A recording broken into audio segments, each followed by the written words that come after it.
नमस्कार, मैं पायल बेहाना। आज हमारा 79th इंडिपेंडेंस डे है, 15th अगस्त 2025। मैं हमेशा कहती हूँ कि ये जो इंडिपेंडेंस डे है, ये एक डेट, एक दिनांक, एक तारीख नहीं है, ये एक एहसास है। पता नहीं क्यों लोग सिर्फ़ देशभक्ति की भावना अपने दिल में लाते हैं या क्रिकेट खेलते वक़्त या 15 अगस्त को और 26 जनवरी को और पूरे साल भर भूल जाते हैं देश के बारे में।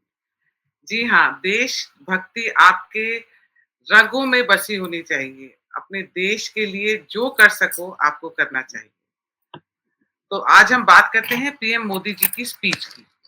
आज लॉन्गेस्ट एवर स्पीच दी है एक किसी प्राइम मिनिस्टर ने 103 मिनट की स्पीच दी है और बहुत ही इंटरेस्टिंग स्पीच लगी पर इसका मेन जो पार्ट मुझे अच्छा लगा था उसको मैं विस्तार से आपके साथ डिस्कस करूँगी।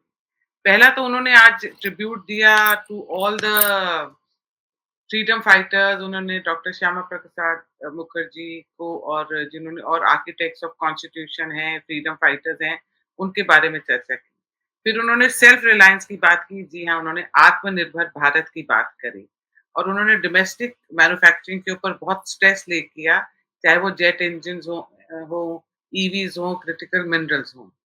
फिर उन्होंने मिशन सुदर्शन चक्र के बारे में बात किया जिससे कि नेशनल सिक्योरिटी हमारी बढ़िया बढ़िया हो। फिर उन्होंने विकसित भारत रोजगार योजना के बारे में भी बात किया जिसमें 1 लाख करोड़ स्कीम्स हैं जो 15,000 रुपए के incentive for fresh jobs offer कर रही है। इससे 3.5 करोड़ जॉब्स मिलेंगे। इन्होंने national deep water exploration mission की बात करी है।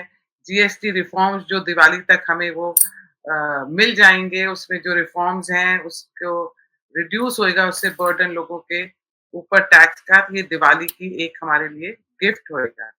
और उन्होंने ये कह दिया है कि जो भारत है वो किसी भी टाइप का टेररिज्म टॉलरेट नहीं करेगा और जो भी उनको न्यूक्लियर वेपन्स की धमकी देगा या वो ये बार-बार बोलेगा कि मैं टैरिफ लगा दूँगा तो आप ये करो हमारे लिए वो करो, भारत अब बदल चुका है, वो ये सब टॉलरेट नहीं करेगा। यही नहीं उन्होंने पाकिस्तान को क्लियर कट मैसेज दिया है कि blood and water can't flow together.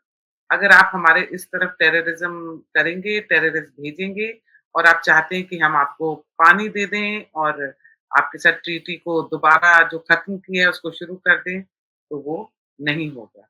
उन्होंने क्लीन एनर्जी अचीवमेंट की भी बात करी है और उन्होंने एक बहुत महत्वपूर्ण ये भी बात करी है कि फार्मर्स जो हैं, फिशरमैन हैं और जो वल्नरेबल कम्युनिटीज़ हैं, उनको बहुत सारी प्रोविज़न्स प्रोवाइड करेंगे सो दैट वो बढ़ें।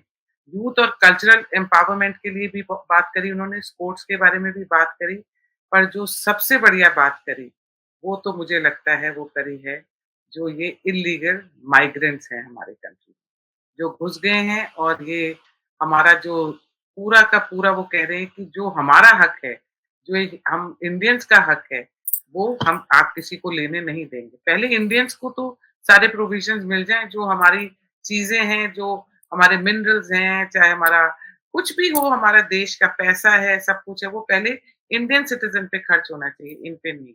उन्होंने कहा ये एक सोची-समझी साजिश है, जिसके तहत हमारे देश की डेमोग्राफी को चेंज किया जा रहा है और घुसपैठियों को घुसाया जा रहा है।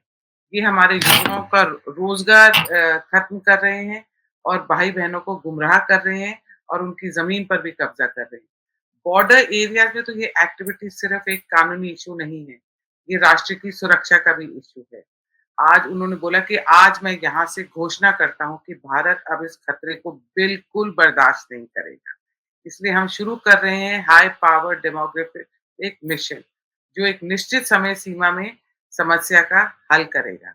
हमारे युवा, हमारी महिलाओं, हमारे असली नागरिकों का हक कोई छीन ना पाएगा, ना आज, ना कभी। ये मुझे प्राइम मिनिस्टर की स्पीच का बेस्ट पार्ट लगा। ये एक ऐसी समस्या है जो ये हमारे यहाँ इल्लीगल इमिग्रेंट्स आ गए हैं, ये घरों में घुस गए हैं। आपको पता है जैसे मैं दिल्ली में रहती हूँ, तो मैं गुड़गाँव का बहुत सुनती हूँ, कि गुड़गाँव के घरों में अब हिंदू मेड्स मिलती ही नहीं। आपको ये सारे बांग्लादेशी मिलते हैं और इनके पास fake Aadhaar card, voter ID, PAN card, पता नहीं क्या-क्या चीज़ें इनके पास होती हैं और ये लोग जॉब करते हैं और पढ़े-लिखे लोग इनको रख रहे हैं। एक तो मेरे फ्रेंड हैं बहुत करीबी दोस्त हैं, वो मुझे बता रहे थे कि अब तो गुड़गाँव में जो बिल्डिंग्स में सिक्योरिटी गार्ड्स हैं, वो तक बांग्लादेशी हैं क्योंकि ये सस्ते मिल जाते हैं तो इन लोगों को रख लिया जाता है। ये तो हमारे कई भारतीयों का हाल है।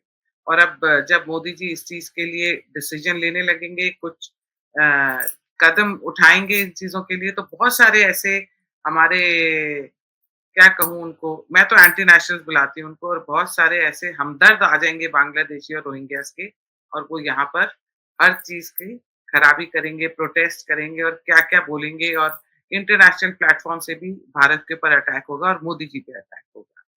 तो आप सब प्लीज़ एकता बनाए रखिए, एकजुट रहिए, क्योंकि इनको यहाँ से निकालना बहुत ज़रूरी है, ये हमारी सुरक्षा के लिए बहुत ज़रूरी है।